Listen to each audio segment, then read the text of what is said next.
Hello, everybody. It is Press Buttons. Welcome to another episode of the Tech Podcast Press Buttons. I'm so glad y'all can be with me today. So before we get started, I just want to let y'all know I do have a new YouTube video that we were uploading soon. So make sure y'all stay tuned for that. It will be talking about iOS 27, watchOS 27, and tvOS 27. So it will so I will be posting that soon. So make sure y'all watch out for that video. But anyway, let's go ahead and get into it. So everybody, welcome to Tech Weekly number 21. So it's been a big week, honestly, this week with WWDC. It was absolutely amazing. We'll talk kind of briefly about it, but if you want kind of my full take on it, you can check out my latest episode. It was called WWDC 26, The Future of Apple. It's my season 9 premiere. Y'all, we're on season 9, y'all. We're close to season 10, y'all. We only have a few more to go. Probably in about 10 weeks or less, we will be in the double digits, which is absolutely crazy, y'all. So today we're going to be talking about just some things that are trending in the tech world today. We'll talk briefly about the Apple event at the very end. But like I said, if you want my full take, go check out my latest episode. But let's go ahead and get into it. So, very big news today. Well, sorry, yesterday, because I'm recording this the day before. So, yesterday, Elon Musk officially becomes the first trillionaire with a T. Trillionaire. The first trillionaire. So he became the first trillionaire. So let me go and tell y'all how exactly he became a trillionaire. So he achieved his trillionaire status during blockbuster initial public offering of SpaceX in the NASDAQ exchange, which gave him a massive equity value he held in a private aerospace giant. Because of his wealth is tied almost entirely to stock. Rather than cash salary, his net worth skyrocketed when the public markets priced his companies at historic premiums. So that's how he ended up becoming the trillionaire. On June 12th, 2026, Elon Musk became the first trillionaire, which is absolutely crazy. For me, who would have the $1 trillion, I really would have no idea what to do with it. I would probably donate it to, charities. I would then probably buy the coolest house I think I've ever seen. I would buy my dream car, which is a Cybertruck, which is only about $75,000, which isn't that bad. Like I said, I don't know what I'd necessarily do with $1 trillion. Like, I would kind of just spend it on probably the stupidest stuff because it would feel like just spending little pennies. Like literally, probably an eighth of a penny is what it would feel like spending, like buying a $300,000 house, which is how much houses are today, which is absolutely crazy. But yes, we got that. So next thing, also, I just wanted to point this out. We're not going to sit here and actually talk about it.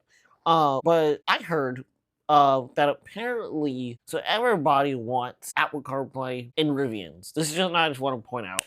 We're not gonna sit here and actually talk about it, but a lot of people wanted. I think it was over 75% of people wanted Rivian to add Apple CarPlay. But because Rivian has been adding all of this absolutely amazing feature, especially with their AI assistant now in their cars, now less than 25% of people want Apple CarPlay in their car because apparently the Rivian's interface is so good and their features are incredibly good. Something I am curious about is about Tesla Apple CarPlay, because that got announced a while back and we have not heard anything. Yeah, so it looks like Apple announced a Maps feature that could finally bring CarPlay to Tesla. Yeah, so it looks like they may finally end up getting Apple CarPlay, hopefully. Yeah, so it looks like we were posting about it just a few days ago about it, so interesting. So next thing I do want to talk about is Microsoft for a second. Okay, so Microsoft had an event just a few days ago, and I never heard of the event, but it's called Microsoft Build, and this is kind of more just about like coding, kind of like more like kind of that kind of stuff. It's not necessarily something I'm necessarily interested in. I watched like the summarized version. It really wasn't that interesting to me really at all. But they did announce two things, really just one thing I guess necessarily, about a new product that they're wanting to launch. And it's a concept. It's not, you know, announced yet or anything. But they're wanting to it's called Project Solera. And basically they're wanting to come out with two versions of this device. They're wanting to do a desk version, kind of like, you know, like an Alexa, like an Echo Show or Google Home Hub, and also an AI badge, which is like the future of a badge. So this information will come from GeekWire. So they're not actually, it's an operating system. So it's not gonna be like an actual product, but they're showing that hopefully people can kind of contribute, like different companies can contribute into this operating system. And they also showed, so for the desk concept, basically what they showed is it would always be ready. It can swivel for ergo. It would have PC continuity, so it would have deep integration with your Windows laptop. It'll have Windows Hello for business, and basically what it would do, it would just recognize your face, and you can get right into, like, you know, all your reminders, you know, and all that kind of cool stuff. And of course, it would have Copilot on there as well. And then they also talked about a badge version, which would be on the go. It would have 5G connectivity. It would have a camera on it as well. And it also would have a fingerprint scanner on it. So they're hoping, Microsoft is, what their goal here is trying to kind of push this out towards, you know, companies to make this. So I don't think that Microsoft is actually going to actually make something like this. Something else that they actually want to dig into is they would love to use this more, not necessarily for the public, more for like doctors with these badges, like kind of like for like companies, kind of, or I guess like business. So that's kind of what they're kind of aiming towards. So they're not gonna like necessarily sell this to like as a consumer product. It'd be more for business wise. So you could think of it as, I don't know, kind of like a, you know, when you go to the restaurant, some restaurants now have like the little iPad kind of, it's called a Ziosk. But it's, you can't just buy that, you know, just to have it at your house. It's for business, like they would have it at a restaurant. That's kind of what they're kind of aiming towards for the Project Solera. Not saying to have it at a restaurant, or they technically could if they really wanted to. It really just depends. But they really want it for the business kind of wise. So this is what they're kind of aiming towards. But anyway, yes, that's that. And then the final thing that we will talk about, I'm just going to kind of summarize, just kind of do just a little bit of a talk on the WWDC 2026. Like I said in my podcast, go check it out if you haven't yet. Absolutely amazing, absolutely foundational, absolutely just loved it. It had a different layout this year. They didn't talk about, all right, iOS 27 is going to have this, macOS 27 is going to have this, iPadOS 27 is going to have this. They didn't say all that. They focused on three main things. It was platform improvements, trust and safety, and then Apple Intelligence and Siri. So platform improvements was more for, they're wanting to make sure that all the new updates don't kill your phone. They don't destroy your battery. They don't kill the performance. They're practicing on trying to make your phone actually better than actually making it worse, which is kind of been a problem for the updates. So they're really trying to dig deep into that, and they talked a lot about it, which makes it really kind of, they're trying to be really positive and kind of trying to focus on that a lot. Something else that they wanted to do is trust and safety. So they were talking about screen time, like, you know, restrictions for kids to make sure that they're safe on their devices. And then the last thing was probably the big highlight of the whole presentation was Apple Intelligence and Siri, which the new Siri that they announced is called Siri AI. This is the moment we've been waiting for 2 whole years. They announced this. How did Siri just, okay, so my other iPhone decided to just turn on. Is Siri, what is it? Donald J. Trump. Oh, it's playing NPR News. What in the world? Siri. Okay, so Siri's turned on, that's why. But basically what happened was, so the new feature, the new Siri that they're called, it is called Siri AI. And basically, it's the smarter Siri, the thing that we've been waiting for 2 years for. That was finally available to come out, and it's now available for developers. It'll be in a public beta in July.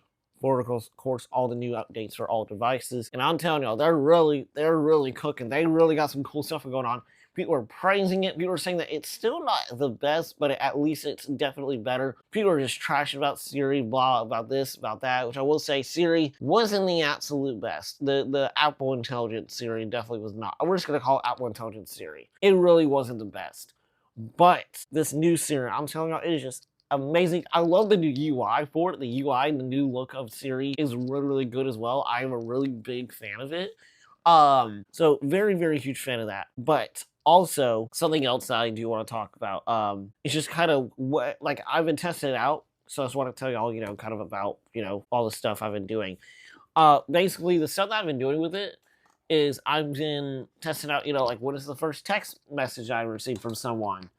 Or, what did my friend say about this song or whatever? And it literally is able to just answer all those questions for you, which I think is absolutely, like, just, like, outstanding. Just so amazing what AI can do now. So it makes your phone 10 times more better.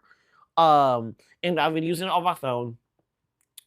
The battery, I think it may have gotten just a little bit worse. I haven't seen a really big significance really whatsoever. I have seen a kind of lag a little here and there, which of course it's the very, very first developer beta, so of course it'll get better over time.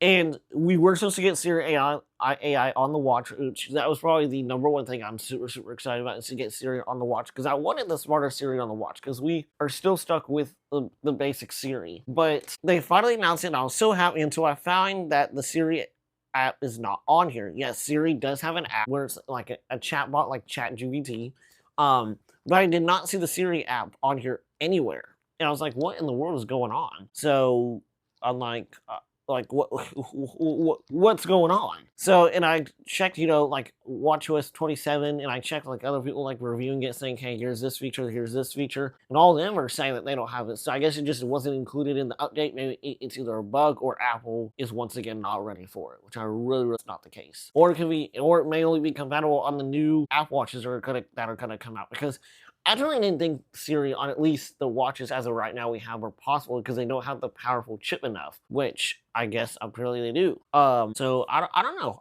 We'll find out. Hopefully we get that soon enough.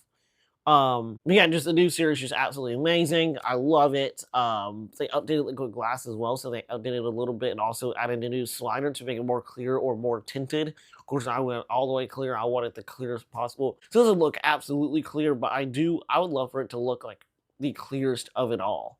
But yeah. So it's really gonna be it, guys. Thank you all so much for watching the Tech Podcast Press Buttons. Hope you all have a great day, everybody. Peace out, y'all. Bye-bye.